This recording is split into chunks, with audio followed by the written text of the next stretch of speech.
everyone, it's Melinda, and today we're going to be looking at Moss Agate. It is definitely one of my favorites. I absolutely love Moss Agate. I know that I say that a lot about a lot of minerals in all of my videos, and I do love, all of my specimens. I love them all deeply. But we are on a little bit of a streak here of some of my top favorites, and Moss Agate is definitely one of them. So I think I'm going to start off with my worry stone, because it is quite typical of this type of material.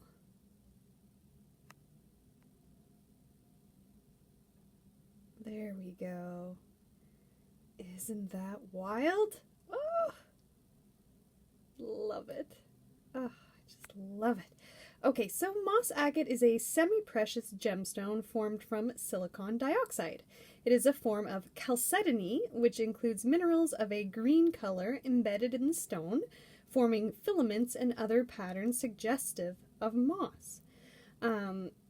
So when we're just new to collecting rocks, we sometimes make the mistake of assuming that there's actual moss trapped inside this chalcedony, or which is kind of similar to quartz, and we think, oh wow, vegetation inside a mineral, that is so cool. That is not true. It is not. There's nothing organic in here, as much as it very much looks like moss. It is actually some minerals, and there are a few different types that can create this look. So the field of Moss Agate is usually clear or milky white quartz, or again, chalcedony. And the included minerals are mainly oxides of manganese, chrome, or iron, and sometimes these are referred to as dendrites. So this is technically a form of dendritic agate, or dendritic chalcedony, which is pretty darn neat. But they're a particular type of dendrites, right? They're very thin, green, often green, but not always green, like filament type inclusions. Really resembling moss. It's wild. I love it. So I keep saying it's actually chalcedony, which is sort of like quartz, and I want to make that clear because technically speaking, this isn't true agate because it lacks agate's defining feature of concentric banding. There are certainly some interesting things going on in there within the agate or chalcedony, but it's not typical, what we would typically call agate. However, that's the name it was kind of given, and so it's stuck, and that's how it's referred to all of the time. Which is totally fine with me. Too gorgeous. So Moss Agate is of, like I said before, the white variety or clear variety or something like this, which is a little bit of both, with green inclusions that resemble moss but are not moss, and it occurs in many locations. And I keep saying not just green, and I'll show you why. Cool. Let's see if I can get one more close up, because I just love it. Ah, too cool. I have a little pair of earrings as well. These are really translucent. So gorgeous.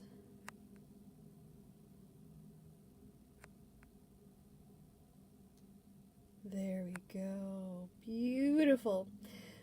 So there is an alternative name for this material.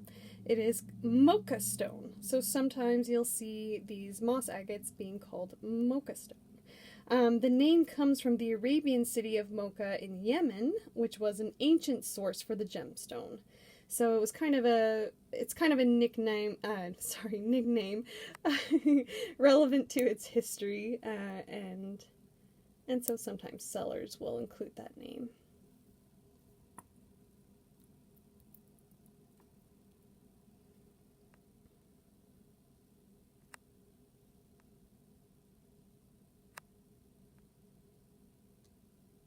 There we go. So awesome.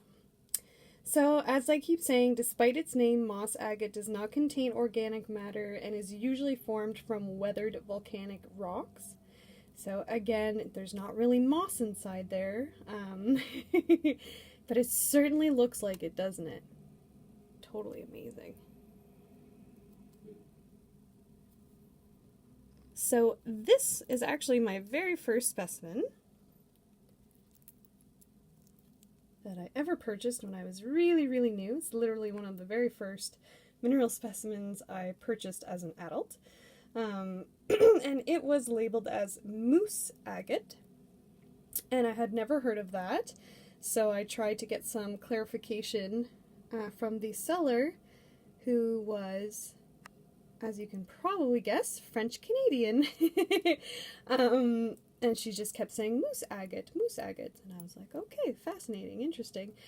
So when I got home, I Googled that, and you know, as you probably figured, and so did I, mousse is just the French word for moss. So if you happen to find any specimens that are labeled Moss Agate, now you know why. But isn't this one neat? And the mossy looking inclusions are even brownish in this one. There's certainly some greeny tinge to it, absolutely. There's a lot of brown in there as well too, so that's why I keep saying it's not always green. You'll see a variety of different colors.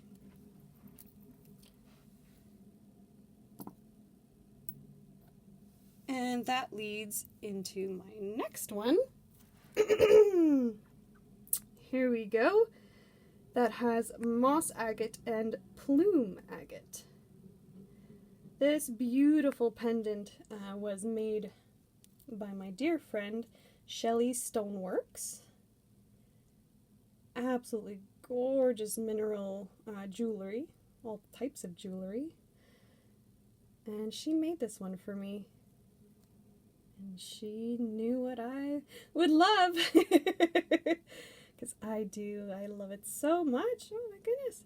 Alright, so plumes are different than dendrites, which are usually more branch-like or thin, or moss, which is more mossy-like. But even though they're all different looking, moss, plumes, and dendrites are usually composed of iron or manganese oxides. So they're all formed by the same minerals and by the same process. They just happen to have formed in a way that makes them look a little different from each other, so we've given them different nicknames. So often, moss and plume inclusions are found together in the same rock, just like this one.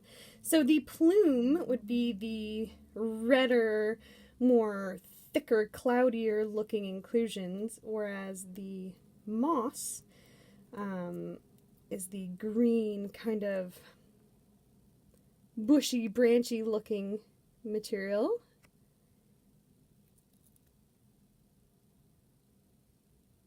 And there's even some little bits of yellow as well.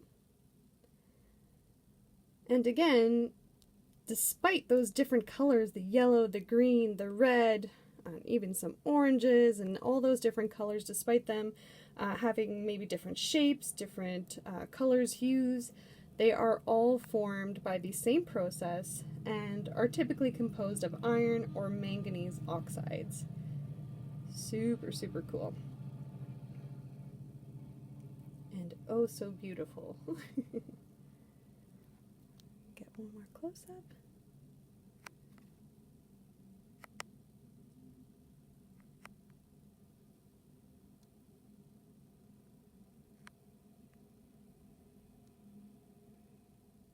Too cool.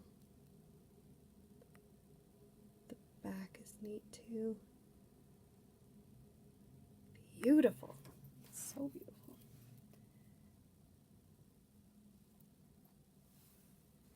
This beautiful cut point. It is a cut and polished point, certainly not naturally shaped. It does not grow in this shape. I like to point that out because sometimes when we're new we don't realize that most of the points on the market are cut and polished. And there are certainly some telltale signs.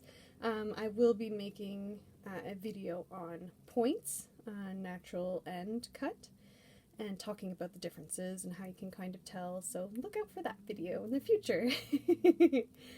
But for now, we're just going to just drool over this incredible specimen I just recently purchased. And it's the same seller as the large sphere I have down there that I absolutely cannot wait to share with you. So yes, this point and this, just like, I'm saving it for last because I'm one of those weirdos that saves the best for last. Was purchased from my wonderful friend Alyssa, who owns Wildwood Witchery, and you can find her on Instagram. It's a little more whimsical rather than like highly scientific, which I like both scenarios. So if you're into that, you may very well love her stuff. Definitely worth a peek. She's wonderful. And my God, so are her specimens. Look at this. Wow, wow, wow, wow. Okay. Isn't that fantastic? The textures inside there? It does look fake, but it's not. But it certainly looks like, a resin that someone maybe needled in some different colors. But nope, natural and totally amazing. So let's get into it. So flower agate is a fascinating new find from Madagascar. It is a type of plume agate, just like we've been talking about all along, agate with plume-like inclusions. However, instead of two-dimensional plumes, as found in other types of plume agates, flower agate plumes are more three-dimensional. And you can certainly see that in this specimen. And their cross-sections create gorgeous flower-like plumes, which is why they're nicknamed flower agate. And I think this specimen has a few wonderful examples of that. Even in the point. Like, it's just mind-blowing. Oh, I absolutely love it. There we go. See these top ones? So beautiful and quite affordable too. Oh, absolutely stunning. So as it is something that is like, really mind-blowing, and a lot of people will say that it's man-made and not real, I like to always refer to Mindad or Mindad, depending how you like to pronounce it. Which is like a more official geological type site. And they do have a listing for flower agate, and it's described as a term applied to any moss agate or mocha stone with flower-like markings.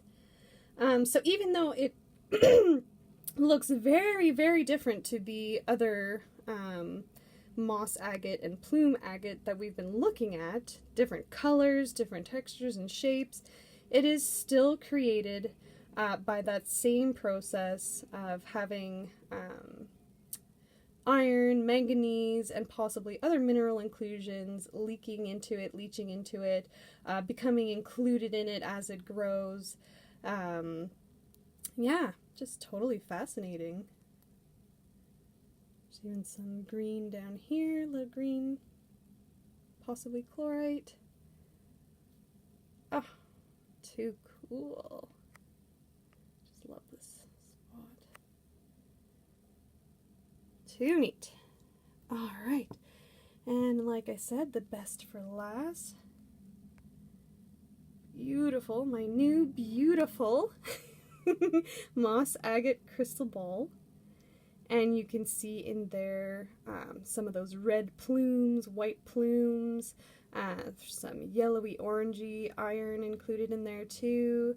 And then in and amongst all of that color, there's that beautiful, intricate, mossy inclusion too that's typical of moss agate. So it's got a little bit of everything. I just think it's amazing. Oh my god, I love the colors. They really pop against each other, and the texture that was created in there, it's just absolutely amazing. Ah, I I'm so in love. Yes, I am a big nerd for rocks, and this one just blows my mind. I absolutely love it. Isn't that so cool?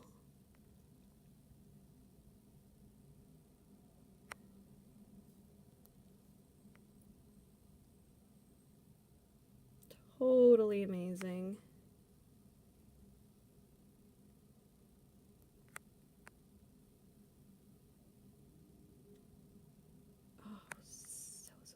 So stunning. And I love where it gets raw here. Oh, wicked.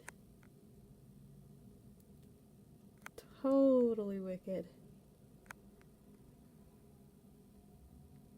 Oh, so beautiful. Okay. All right, I could stare at this one all day, so I better put her back now. All right, everyone, that's Moss Agate. Yeah, gosh, I enjoyed that one so much. Definitely a favorite. Let me know if it's a favorite of yours. Thanks so much for tuning in, guys. Bye.